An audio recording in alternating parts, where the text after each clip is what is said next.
Tony East here covering the Pacers for Forbes and Locked On Pacers. We've got to talk about Pacers Nuggets. So once again, apology for the day lateness of this video. I said last week after the Storms this wouldn't happen again, and then it happened again 2 games later. It really won't happen again this time. A lot going on in Tonyland right now. Pacers beat the Nuggets in a crazy game for the Pacers to walk away with a win. 9 points for Tyrese Haliburton, 0 because he didn't play, for Pascal Siakam, and they still hung 125 on Denver in a good offensive night. That is a quality win for the Pacers. Not a game many expected them to win with Siakam out. Their last outside the Midwest game of the season, a random one-off to Denver, just a weird situation, and yet the Pacers offense was terrific given the circumstances. And I think this was a fascinating method of play for the Pacers. If you watched this game, you saw this a lot. Tyrese Haliburton, of course, is always the Pacers star. He was seeing a ton of funky coverages. Denver sending 2 to him the second he saw a ball screen. And then when he would get around one of those defenders, if applicable, a third defender would pinch into the lane to try to deter his floater or keep him from getting all the way to the rim, right?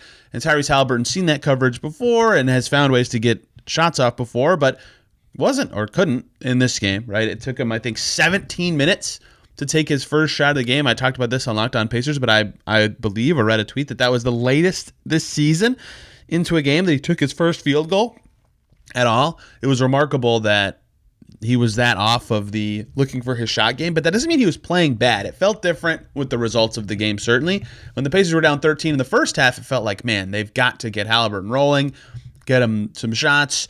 But in the second half, they kept sticking with the way they were playing. Haliburton kept getting off the ball, and it led to great shots for other players. In fact, the way this coverage manifested was a lot of times Haliburton would get off of it to a nearby open player, and the Pacers would have a 4-on-3, and the player Haliburton passed it to would then set up the basket that led to points. And in the first half, I don't remember, I think Haliburton had 2 or 3, maybe 4 assists at halftime. That's a big range, excuse me. But I think it was 4. I could just check because I'm looking at the box score right now.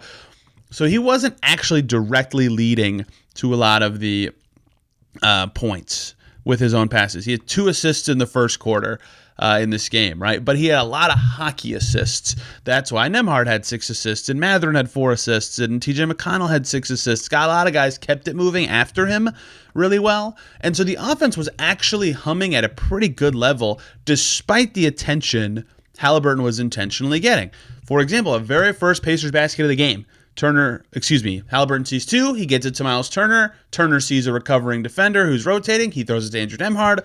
Nembhard realizes that one more pass will get it to a guy that literally cannot be guarded because of the way the first 2 players have been covered, and he hits Aaron Nesmith for a right wing 3. I think Nembhard had the Pacers' first 2 assists. Andrew Nembhard took it across the timeline to start the second half, right? Very clearly the Pacers knew if they just keep the ball moving in these 4-on-3s, they'll get good shots even if Haliburton is covered. And so Tyrese Haliburton goes 3 for 8 in this game, with 3 turnovers, so far below his post-All-Star break standards. And the Pacers still scored 125 and beat Denver. The rest of their starters were awesome. Andrew Nembhard missed all 5 of his threes, was 8 for 9 from 2 on his way to 19 points, 6 assists, 0 turnovers. He was great. Miles Turner, 4 for 10 from deep, 4 for 6 on 2s, makes all his free throws, 24 points and 3 blocks for Miles Turner, who played quite well on a tough Jokic matchup. Not Jokic kicked everybody's, but Obi Toppin filling in for Pascal Siakam. Apparently, the Pacers' recipe for big wins is start Obi Toppin on the road against a good team with Pascal Siakam out. He starts at the 4 without Siakam today. 4 for 9 on 3s, 4 for 9 on 2s, 4 boards, 22 points, 46 for the Pacers' front court without Siakam. They were huge in this game, and Aaron Nesmith filling it out, 3 for 5 from deep, 2 for 5 from 2. All 4 of his free throws went in. 3 steals, 1 block, 6 boards, 17 points. So even though the Pacers only saw 9 from Tyrese Haliburton, they got 82 from the other 4 starters combined, and all of them shot 50% or better from the field, and they had 0 combined turnovers among the 4 of them, and 8 assists, and good defense numbers, and they won those minutes even with Haliburton not shooting that much or scoring or being in position to be the self-creator that many want to see, and a lot of times that is the best way for the Pacers to play. He's a very efficient offensive player, but this works, right? This works. There's no point of harping on it too much. I didn't think it was going to, though. I have to be honest. Not necessarily because of what the Pacers were doing. Their offense was finding good enough shots, but because of what Jokic was doing. Jokic with 21 first quarter points. He himself almost matched the Pacers in points and made shots in the first quarter. And that never really went away in terms of effectiveness. He had 41 points in this game, 15 rebounds, and 13 assists. What? And they lost? It's crazy how good he is. He made almost half of the Nuggets threes by himself. The Nuggets won his minutes by 1.